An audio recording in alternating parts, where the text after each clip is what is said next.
ಇವತ್ತು ರೆಮೋ ಅವರು ಹಾಗೂ ಕುಶಿಕ್ ಅವರ ಪರ್ಫಾರ್ಮೆನ್ಸ್ಗೆ ನಮ್ಮ ಇಡೀ ಗ್ರ್ಯಾಂಡ್ ಜೂರಿ ಪ್ಯಾನಲ್ ಎದ್ದು ನಿಂತು ಚಪ್ಪಾಳೆ ಹೊಡೆದಿದ್ದಾರೆ. ಆ್ಯಂಡ್ ಅಂದ್ರೆ ರೆಮೋ ಅವರೇ ನೋಡಿ, ನಮ್ಮ ಕುಶಿಕ್ನ ನೋಡಿದ್ರೆ ನಿಮ್ ಕಳೆದೋಗಿರೋ ಪಾಪ ಥರ ಇರ್ತಾರೆ ನೋಡಿ, ಸೇಮ್ ನಿಮ್ದು ಇನ್ನೊಂದು ವರ್ಷನ್. ನನಗೆ ಅದೇ ನನ್ನ ಚೈಲ್ಡ್ಹುಡ್ ನೆನಪಾಗ್ತದೆ ಅವ್ನು ನೋಡ್ತಾ ಇದ್ರೆ. ನೀವ್ ಹಿಂಗೆ ಇದ್ರಾ, ಸೋ ಕ್ಯೂಟ್. ಅವರು ಆಕ್ಚುಲಿ ಚಿಕ್ಕ ವಯಸ್ಸಲ್ಲಿ ಇದ್ದಾಗ ಫ್ರಾಕ್ ಆ ತರದೆಲ್ಲ ಏನು ಹಾಕ್ತಿರ್ಲಿಲ್ಲ, ಇದೇ ತರ ಪ್ಯಾಂಟು ಶರ್ಟ್ ಹುಡುಗನ್ ತರನೇ ಇದ್ದಿದ್ದು. ಇವನು ಸೇಮ್ ಫ್ರಾಕೇ ಹಾಕಲ್ಲ, ಸೇಮ್ ಪ್ಯಾಂಟು ಶರ್ಟೇ ಹಾಕಿದವನು. ರೆಮೋ ಅವ್ರ ಬಗ್ಗೆ ಹೇಳ್ಬೇಕು ಅಂತಂದ್ರೆ ಚಿಕ್ಕ ವಯಸ್ಸಿನಲ್ಲೇನೆ ಬೇಬಿ ರೇಖಾ ಆಗಿ ಸಿಂಗರ್ ಆದಂಥವ್ರು ನಮ್ಮ ರೆಮೋ ಅವರು. ರೆಮೋ ಮ್ಯೂಸಿಕ್ ಬ್ಯಾಂಡ್ ಮೂಲಕ ಇವತ್ತಿಗೂ ಕೂಡ ಪ್ರೇಕ್ಷಕರಿಗೆ ತಮ್ಮ ಸಂಗೀತವನ್ನ ಕೊಡ್ತಾನೆ ಇದ್ದಾರೆ. ಅವರು ಸರಿಗಮಪ ವೇದಿಕೆಯ ದೊಡ್ಡ ಅಭಿಮಾನಿ. ಇವರು ಅಷ್ಟೇ, ಇವರ ತಾಯಿ ಕೂಡ ತುಂಬಾ ದೊಡ್ಡ ಅಭಿಮಾನಿ. ಸೊ ಇವತ್ತು ಈ ಒಂದು ಸ್ಟೇಜ್ ಮೇಲೆ ಹಾಡನ್ನ ಹಾಡಿದೀರಾ ರೆಮೋ, ಎಷ್ಟು ಖುಷಿ ಆಗ್ತಿದೆ ನಿಮ್ಗೆ? ಅಂದರೆ ಮೊದಲನೇದಾಗಿ ಏನು ಹೇಳ್ಬೇಕಂದ್ರೆ, ಇಷ್ಟವಾಗಿರೋ ದೇವಸ್ಥಾನಕ್ಕೆ ಕರ್ಕೊಂಬಂದು ದೇವ್ರ ಮುಂದೆ ನಿಂತು ವರ ಬೇಡು ಅಂದ್ರೆ ಏನಾರು ಕೇಳೋಕ್ಕಾಗತ್ತಾ? ಹಂಗೆ ನಮ್ಮ ದೇವರಲ್ಲಿದೆ, ಏನು ಮಾತಾಡೋದು.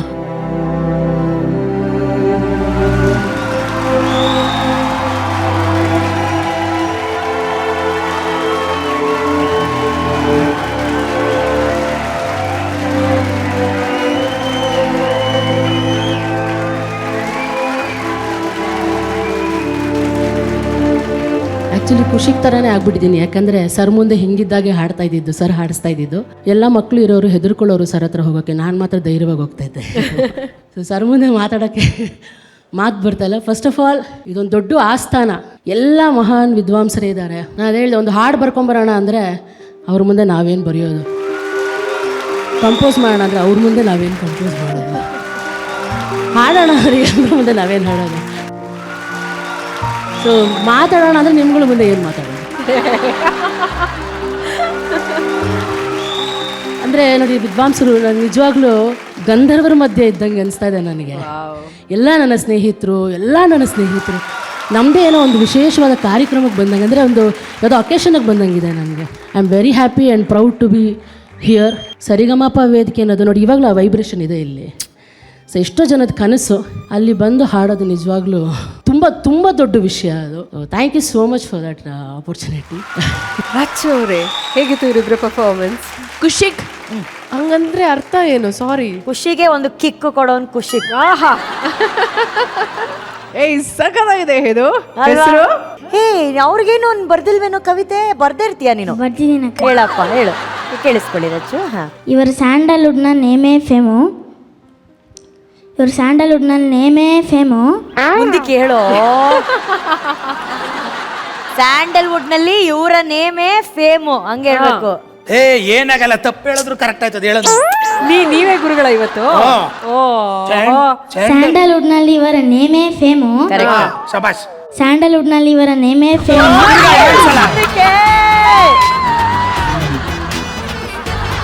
ಹೇಳು. ಇವ್ರು ರೋಡಿಗೆ ಇಳಿದ್ರೆ ಆಗುತ್ತೆ ಟ್ರಾಫಿಕ್ ಜಾಮು. ಶಬಾಷ್. ಅದು ಇವ್ರು ಸ್ಟೇಜ್ ಮೇಲೆ ಹತ್ತಿದ್ರೆ ಪಡ್ಡೆ ಹುಡುಗರು ಆಗ್ತಾರೆ ಝೂಮು. ಅದು ಕರೆಕ್ಟ್ ಆಗಿ ಹೇಳಿದೆ. ಇವರೇ ನಮ್ಮ ಡಿಂಪಲ್ ಕ್ವೀನು, ನಮ್ಮೆಲ್ಲರ ಪ್ರೀತಿಯ ರಚಿತಾ ರಾಮು.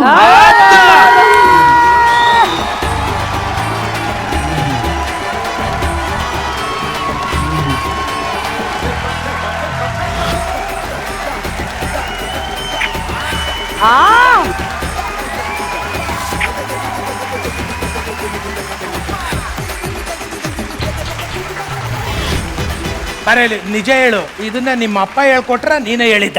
ಇಬ್ರು ಶೇರ್ ಮಾಡಿದ್ವಿ. ಓಹೋ, ಓ ರಚ್ಚು, ಅಲ್ಲಿದೆ ಸ್ವಿಚ್. ಸೂಪರ್ ಕಣೋ. ಅಯ್ಯೋ ರಚ್ಚು ಅವ್ರ ಲಿಪ್ಸ್ಟಿಕ್ ಇಲ್ಲ ಗೆದ್ದು ಕಾಣ್ತಾ ಇದೆ ಇದೆ. ನಾನು ಈ ಕೆದೆ ಕೊಡ್ತೀನಿ. ಶಬ್ಬಾಷ್ ಕಣೋ, ಸಖತ್ತಾಗಿ ಹೇಳಿದೆ. Coming back to this beautiful song, ತುಂಬ ಚೆನ್ನಾಗಿತ್ತು, ತುಂಬ ಹಿಂಪಾಗಿತ್ತು. So pleasant and wonderful. Thank you. Thank you. Raghav ಅವ್ರೆ, ಆಕ್ಚುಲಿ ನಾವೆಲ್ಲ ನೋಡಿದೀವಲ್ಲ ಸೂಪರ್ ಕ್ವೀನ್ ಅಲ್ಲಿ ರೇಮಾ ಅವ್ರನ್ನ ಯಾವಾಗ್ಲೂ ರೆಬೆಲ್ ಆಗೇ ನೋಡ್ತಾ ಇದ್ವಿ ನಾವು. ಆಟಿಟ್ಯೂಡ್ ಏನು ಹಂಗೆ ಹೆಂಗ್ ಅನ್ಕೊಂಡೇ ಇರ್ತಿದ್ರು.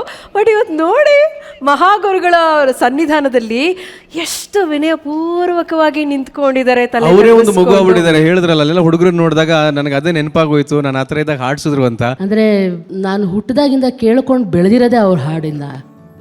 ಏನಂದ್ರೆ ಕಣಕಣದಲ್ಲೂ ಅವ್ರು ಮುಂದೆ ಹೇಳಕ್ಕಲ್ಲ, ಕಣಕಣದಲ್ಲೂ ಇರೋದು ಅವ್ರ ಹಾಡೆ. ಒಂದೊಂದ್ಸಲ ಬೈಕೊಂಡ್ಬಿಟ್ಟಿದ್ದೀನಿ ಸರ್ನ ನಾನು, ಸರ್ ನಿಮ್ಮ ಹಾಡು ಕೇಳಿ ನಾವು ಎಮೋಷ್ನಲ್ ಆಗ್ಬಿಟ್ಟಿರ್ಬೋದು ಸರ್ ಅಂತ. ಅಂದರೆ ಪ್ರೀತಿ ಅಂದ್ರೇನು, ಎಮೋಷನ್ ಅಂದ್ರೇನು, ತಾಯಿ ಅಂದ್ರೇನು, ತಂದೆ ಅಂದ್ರೇನು, ಮಕ್ಕಳಂದ್ರೇನು, ಗಂಡ ಅಂದ್ರೇನು, ಹೆಂಡತಿ ಅಂದ್ರೇನು, ತಾತ ಅಂದ್ರೇನು, ಅಜ್ಜಿ ಅಂದ್ರೇನು, ಯಾವುದಂದ್ರೇನು, ನೇಚರ್ ಅಂದ್ರೇನು, ಇದನ್ನೆಲ್ಲಾನು ಹಾಡು ಮೂಲಕ ರಕ್ತದೊಳಗೆ ಕೊಟ್ಟಿರೋದು ನಮ್ಮ ಮಹಾಗುರುಗಳು. ಆ ಹಾಡಿಂದನೇ ನಮ್ಮ ಬದುಕು. ನಾನು ಹುಟ್ಟಿದ್ದು ಅವ್ರ ಹಾಡಿಂದ, ಬೆಳೆದಿದ್ದು ಅವ್ರ ಹಾಡಿಂದ, ಇವತ್ತು ಜೀವನ ಮಾಡ್ತಿರೋದು ಅವ್ರ ಹಾಡಿಂದ. ನಾನು ಯಾರೇ ನೀನು ರೋಜಾವೆ ಈ ಥರ ಸರ್ ಹಾಡುಗಳು ಹಾಡ್ಕೊಂಡು ಜಗವೇ ಒಂದು ರಣರಂಗ ಈ ಹಾಡು ಹಾಡಿ ನಾನು ಇವತ್ತು ನನ್ನ ಮಗಳನ್ನೂ ಸಾಕ್ತಾ ಇದ್ದೀನಿ ಆ ಹಾಡಿಂದಾನೆ. ಸೊ ಅವರೇ ಎಲ್ಲ, ಅವ್ರ ದೇವರು ಫಸ್ಟ್, ಆಮೇಲೆ ಮಿಕ್ಕಿದಲ್ಲ ನನಗೆ. ಅಬ್ಬಾ, ಅಭಿಮಾನದ ತುದಿ ಇದು ಮಹಾಗುರುಗಳೇ. ಈ ಭಕ್ತಿಗೆ You are making us emotional, ಸುಮ್ಮನೆ. Once again it's a musical performance. Kushik and Rekha ಇಬ್ಬರು ಸೇರಿ ಒಂದು ಒಳ್ಳೆಯ ಹಾಡನ್ನು ಸಮರ್ಥವಾದ ರೀತಿಯಲ್ಲಿ ಪ್ರೆಸೆಂಟ್ ಮಾಡಿದ್ದೀರ. ಅದೇನು ನನಗೆ ವ್ಯತ್ಯಾಸ ಕಾಣಲಿಲ್ಲ. ಬಿಕಾಸ್ ರೇಖಾ ಆಕೆ ಹುಟ್ಟಿದೆ ಒಂದು ಸಂಗೀತದ ಮನೆಯಲ್ಲಿ. ಅದು ಸಂಗೀತದ ಮನೆಯ ಮಗು. ಅದು ಅವ್ರ ತಂದೆ ನಾವು ಸ್ನೇಹಿತರು, ಅಂಜನ್ ಕುಮಾರ್ ಅಂತ. ಆರ್ಕೆಸ್ಟ್ರಾಗಳಲ್ಲಿ ಎಲ್ಲರೂ ಚಕಳಂಬಕಳ ಹಾಕ್ಕೊಂಡು ಗಂಭೀರವಾಗಿ ಹಾಡ್ತಿದ್ದಂಥ ಕಾಲ ಇತ್ತು. ಅಂಥ ಕಾಲದಲ್ಲಿ ಇವ್ರ ತಂದೆ Anjan Kumar coat suit pant ಹಾಕ್ಕೊಂಡು ನಿಂತ್ಕೊಂಡು ಕಿಶೋರ್ ಕುಮಾರ್ ಥರ ಹಾಡುವ ಒಂದು ದೊಡ್ಡ ಪರಂಪರೆಯನ್ನು ಸ್ಟಾರ್ಟ್ ಮಾಡಿದ್ರು ಅವ್ರ ತಂದೆ. ಅಲ್ಲಿಂದ ನನಗೆ ಆ ಕುಟುಂಬ ಗೊತ್ತು. ಅಲ್ಲಿ ಇವರ ತಾಯಿ ಅವರಿಬ್ಬರಿಗೂ ಪ್ರೀತಿ ಮಂಗಳ ಅಂತ. ಆಯಮ್ಮ ಅದ್ಭುತವಾದ ಗಾಯಕಿ. ಆಗಿನ ಕಾಲಕ್ಕೆ ನಮ್ಮ ಆರ್ಕೆಸ್ಟ್ರಾಗಳಲ್ಲಿ ಬಹುತೇಕ ಹೆಣ್ಣುಮಕ್ಕಳು ಬರೋದಕ್ಕೆ ಸಂಕೋಚ ಪಡ್ತಿದ್ದಂಥ ಕಾಲ. ಆಗ ಮಂಗಳ ಧೈರ್ಯವಾಗಿ ಅಂಜನ್ ಕುಮಾರ್ನ ಪ್ರೀತಿಸಿ ಮದುವೆಯಾಗಿ ಆರ್ಕೆಸ್ಟ್ರಾಗಳಲ್ಲಿ ಶ್ರುತಿಬದ್ಧವಾಗಿ ಹಾಡುವ ಒಂದು ದೊಡ್ಡ ಪರಂಪರೆಗೆ ಆಯಮ್ಮ ನಾಂದಿ ಹಾಡಿದ್ಲು. ಆ ಜೋಡಿಯ ಮಗು ಇದು ನಾನು ಹುಟ್ಟಿದಾಗಿಂದ ನೋಡ್ತಾ ಇದ್ದೀನಿ. ನೋಡೋಕ್ಕೆ ಲೇಡಿ SPB ಥರ ಇದೆ. ಆ್ಯಕ್ಚುಲಿ ಆಕೆ ವಾಯ್ಸ್ ಟಿಂಬರು ತುಂಬ ಹೊಸದಾಗಿದೆ. ನಮ್ಮ ಮ್ಯೂಸಿಕ್ ಫೀಲ್ಡಲ್ಲಿ ಎಲ್ಲ ಟ್ರ್ಯಾಕ್ಗಳು ಹಾಡುವಾಗ ಎಲ್ಲರೂ ಈಕೆನ ರೆಫರ್ ಮಾಡೋರು. ಒಂದು ಡಿಫ್ರೆಂಟ್ ವಾಯ್ಸ್ ಆಕೆದು. ಬಟ್ ಆಕೆಗೆ ಸ್ವಲ್ಪ ಪ್ರಬಲವಾದ ಇಚ್ಛೆಗಳು ಜಾಸ್ತಿ. ಹಾಡೋದಷ್ಟೇ ಸಾಲದು, ನಾನು ಮುಂದುವರಿಬೇಕು. ತನ್ನ ಪ್ರತಿಭೆಯ ಪ್ರದರ್ಶನಕ್ಕೆ ಎಲ್ಲೆಲ್ಲಿ ಅಡ್ಡಿಗಳಿದೆಯೋ ಅದಕ್ಕೆಲ್ಲ ಒಂದು ಫುಟ್ಬಾಲ್ ಶಾಟ್ ಹೊಡೆದು ಈಚೆ ಬಂದು ಗಂಡಸ್ತರ ಹೆಂಗಸ್ತರ ಎರಡೂ ಆಗಿ ಇವತ್ತು ಕನ್ನಡಿಗರ ಮನೆ ಮಾತಾಗಿ ಮಹಿಳೆಯರಿಗೆ ಒಂದು ಆತ್ಮಬಲವನ್ನು ಕೊಡುವ ಒಂದು ನಟಿಯಾಗಿದ್ದಾಳೆ ಆಕೆ. ಬದುಕಿದ್ರೆ ಹಂಗೆ ಬದುಕಬೇಕು ಅಂತಾರೆ, ರೇಖಾ ಥರ ಇರಬೇಕು ಅಂತ. ಆಕೆ ಧೈರ್ಯಕ್ಕೆ ಮೆಚ್ಚಬೇಕು. ಆಕೆ ಬಿಲ್ಟಿನ್ ಟ್ಯಾಲೆಂಟೆಡು, ಬಾರ್ನ್ ಮ್ಯೂಸಿಷಿಯನ್ನು. ನಿನಗಿನ್ನೂ ಭವಿಷ್ಯ ದೊಡ್ಡದಾಗಿದೆ, ಉದ್ದಕ್ಕಿದೆ. This is for you and ಖುಷಿ.